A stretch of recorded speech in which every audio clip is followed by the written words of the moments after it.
Less than a month after taking over as President of the United States, Donald Trump has lost his national security advisor. I have with me Professor Stephen Golub. He is a specialist in American politics. He has taught at some of the top universities in the US and in Europe. Professor Golub, what do we make of this, the administration of Donald Trump? Does his election in a sense suggest that something new is happening in the US? And in that sense, he also represents some new ideas, some new approach to tackling issues? Ironically, something new is happening in the US, but Donald Trump is bucking that trend. What I mean by that is that each year we see more and more people who are considered ethnic minorities being part of the US population. By something like 2050, we'll have a majority of the population who are not Caucasian in background. Trump's victory is a temporary interruption in that trend, but it doesn't signify a change in and of itself. One thing I might add is really that Trump is capitalizing on the desire for change on the part of certain segments of the population, people who've been left behind by economic change, factories closing and the like. But the fact that Trump capitalized on it doesn't necessarily mean that those people are diehard, lifelong Trump supporters. Some of them, if the Democrats had handled the matter differently under President Obama or under candidate Clinton or her opponent in the Democratic primaries, Bernie Sanders, some of those people who voted for Trump could well have ended up voting for the Democrats. It just didn't play out that way because he was seen as the candidate of change. But he's not necessarily signifying change himself. You mentioned this issue of demographics. It's very sensitive. Is this somehow scary to a lot of people in the US that people of a certain color are not going to be dominant anymore?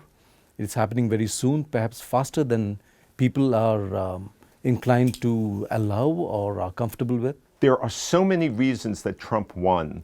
Some of them have nothing to do with color or demographic. Some of those reasons amount to a legitimate concern about changes going on that are economic, about greater inequality, about people losing their jobs or fearing losing their jobs, about stagnation in their communities in some parts of the country. So part of the phenomenon of Donald Trump has nothing to do with demographic change. However, having said that, another real reality of Donald Trump is that he did appeal to some sentiments, some fears that fear change, that resented or feared a black president taking over, that resented or feared a woman becoming president of the United States. So in that sense, that is a significant contributor to his presidency, to his electoral victory, but by no means the only one. Give us a sense about Donald Trump. What is he like? We have all these stories about him, on Big Boss and all that.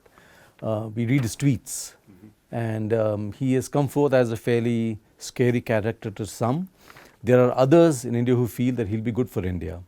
So could you give us a sense as to what is he? Is he pragmatic? Is he transactional? What is he like?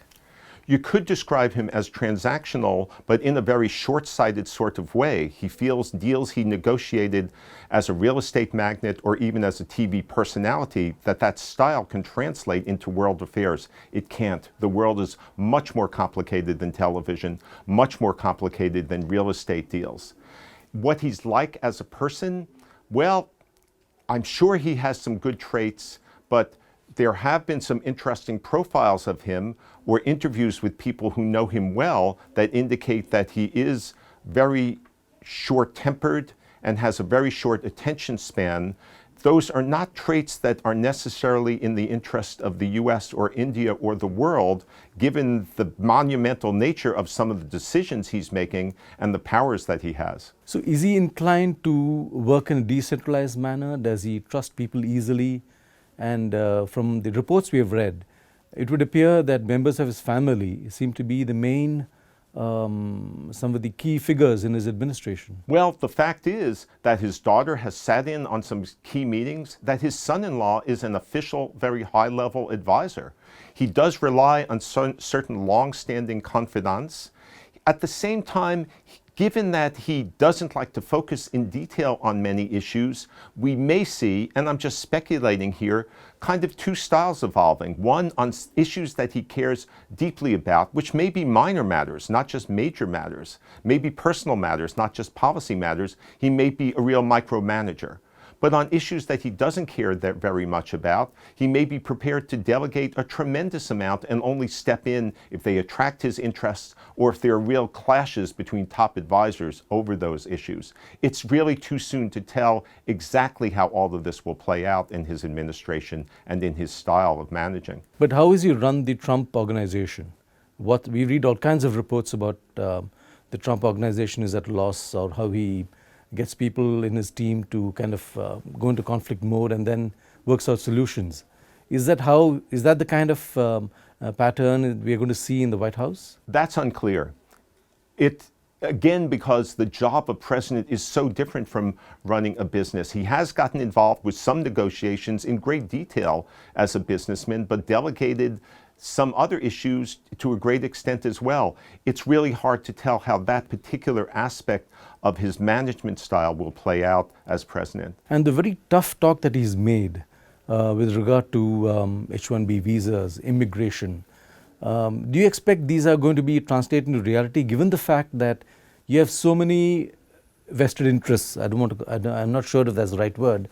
There are so many interests in Washington, whether it's the State Department or otherwise, that have a certain view on these issues. It could be that with respect to some issues, wiser heads will prevail, or Trump himself will prove to be a wiser head in terms of recognizing the importance of immigration to the U.S. in some ways.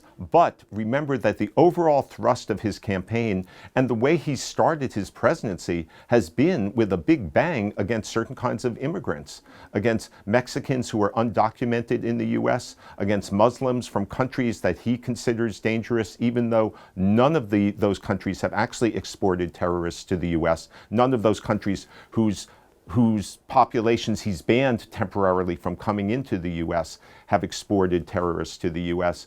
And that could then bleed into other issues such as business or professional visas. Maybe for the time being he'll say, well, I'll let these ride, but if he can make political capital out of it, or if he even sees a story on CNN and wants to tweet about it as not being in the U.S. interest, he could reverse field on that. It's hard to tell. He's very mercurial, but I would not underestimate to the extent to which he's prepared to use the immigration issue in all of its manifestations to increase his popularity, to rile up his supporters, to show that he's taking real action, even if it may be counterproductive to U.S. interests, not to mention the interests of our allies and partners. Let's take a short break. You're watching Straight Talk.